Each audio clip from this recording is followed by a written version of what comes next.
नमस्कार दोस्तों। Daily news India 1.0 में आपका बहुत बहुत स्वागत है। दोस्तों, नेटो के अंदर फूट पड़ गई है। हालात ऐसे हो गए हैं कि कई मुद्दों के ऊपर अब उसके अंदर विघटन भी हो सकता है। नज़र बनाए रखिएगा। दरअसल कुछ चीज़ें ऐसी हो रही हैं जो नहीं होनी चाहिए थी, लेकिन जो भी हैं वो आपके सामने हैं। 32 मेंबर हैं उनके। Albania, Belgium, Bulgaria, Canada, Croatia, चेक Republic, Denmark, Estonia, Finland, France, Germany, Greece, Hungary, Iceland, Italy, Latvia, Lithuania, Luxembourg, Montenegro, Netherland, North Macedonia, Norway, Poland, पुर्तगाल, तुर्की, Sweden, Spain, Slovenia, Slovakia, Romania, UK and United States. ये NATO के members हैं।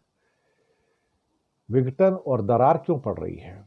दरार इसलिए पड़ रही है कि ट्रंप साहब से मिलने के बाद मार्क रूटे, जो नाटो के चीफ हैं, वो अपनी सीमा से बाहर चले गए और बाहर जाके बयान देते हैं कि हिंदुस्तान के प्रधानमंत्री, चीन के राष्ट्रपति और ब्राज़ील के राष्ट्रपति अगर रूस से गैस और तेल खरीदना बंद नहीं करते तो मैं उनके ऊपर 100% का टैरिफ लगा दूंगा।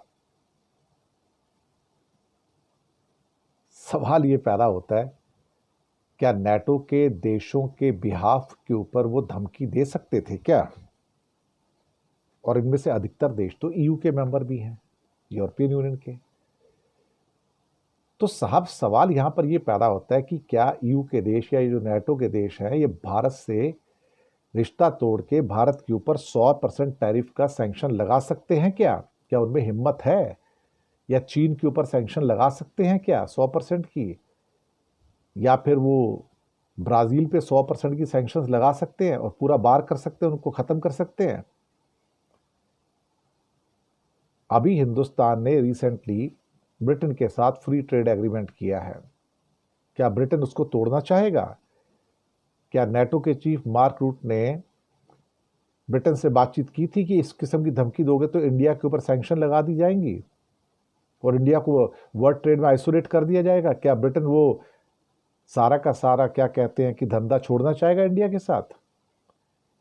या फिर फ्रांस, जिसके साथ इंडिया की बड़ी बड़ी डिफेंस डील है, राफेल और बाकी चीज़ों की, और अभी 63,000 करोड़ की नई डील आई है मरीन डिफेंस की, क्या मैक्रो साहब भारत के साथ रिश्ता तोड़ना चाहोगे सैंक्शन लगा के?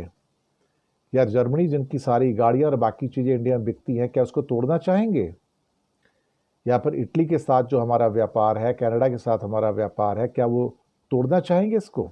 सोचने वाली बात है। क्या कोई भी देश इंडिविजुअली कहा जाए, क्या भारत से रिश्ता तोड़ना चाहेगा? तो मार्क रूट का ये कहना कि भाई अल्टीमेटली हम इनके ऊपर सैंक्शंस लगा देंगे, 100% का हम टैक्स लगा देंगे, दुनिया में आइसोलेट कर देंगे, तो क्या ये देश चाहते हैं क्या?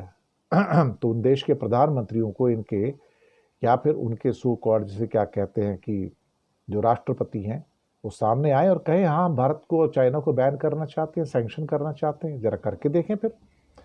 उनको पता है कि इन दोनों को सैंक्शन करने का मतलब है कि दुनिया की ऑलमोस्ट 300 करोड़ आबादी बाहर हो जाती है, और 300 करोड़ आबादी ही तो उनको फीड कर रही है, मार्केट भी देती है, माल भी देती है, सब कुछ करती है। तो क्या वो बिना 300 करोड़ की आबादी के रह सकते हैं क्या? उनमें हिम्मत है क्या इतनी? तो नाटो में भी आप देखिएगा कि टूट पैदा हो रही है इस टाइम। नाटो के कई मेंबर ऐसे होंगे जो अलग हो जाएंगे और वो कहेंगे, मार्क रूट, तुझे ये हक किसने दिया बोलने का कि तू इंडिया, ब्राजील और चाइना के ऊपर सैंक्शन लगा देगा और 100% का टैरिफ लगा देगा? Who gave you this right? क्या मैक्रोस को स्वीकार करेंगे? क्या ब्रिटेन के की स्टारमर स्वीकार करेंगे? क्या जर्मनी के मर्ज उसको स्वीकार करेंगे? क्या इटली की मलिना जो है उसको स्वीकार करेंगी क्या? बिल्कुल नहीं करेंगी। 100% मैं कहता हूं।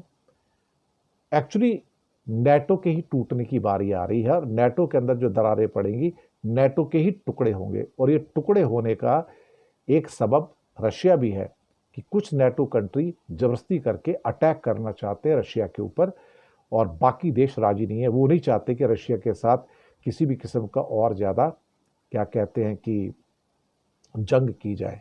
वो उसके पक्ष में नहीं है, लेकिन कुछ लोगों को आग लगी हुई है करने की। लेकिन मैं नहीं समझता कि किसी भी नेटो कंट्री में, हो सकता है 2-3 कंट्री चाहेंगे कि वो इंडिया और चाइना पे सैंक्शंस लगा दें, लेकिन भाई मुझे नहीं लगता कोई भी कंट्री इंडिया के ऊपर या चाइना के ऊपर सैंक्शन लगाने के हक में जाएगा इंडिविजुअली। तो नेटो कंट्री को तो हक ही नहीं बनता। और यूरोपियन यूनियन में ये सभी देश जो यूरोपियन यूनियन में आते हैं 27 देश, एक्चुअली वो तो इंडिया से समझौता करना चाहते हैं, फ्री ट्रेड एग्रीमेंट करना चाहते हैं। उनके तो सपने में भी नहीं कि इंडिया को सैंक्शन में लाया जाएगा, ना ब्रिटेन का।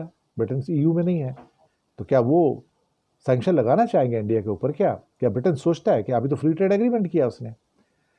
तो मुझे लगता है बेवकूफ़ी की एक निशानी है। मार्क रूटे वही लैंग्वेज बोल रहे हैं और अभी कहीं इंडिया ने इनके साथ बड़ा एग्रीमेंट कर लिया, ईयू के साथ फ्री ट्रेड कर लिया, तो सच्ची बात क्या है कि मार्क रूट को यही ईयू जो है ना ये धकेल देगा कार के नीचे कि जा मर वहाँ जाके, और हमारे संबंधों को मत बिगाड़, हमारा धंधा मत बिगाड़ तू यहाँ आके। मार्क कार्नी जो है कनाडा के, जो नेटो मेंबर भी हैं, क्या वो भारत से संबंध बिगाड़ना चाहेंगे क्या? नहीं, बिल्कुल नहीं। क्या बुल्गारिया बिगाड़ना चाहेगा? नहीं।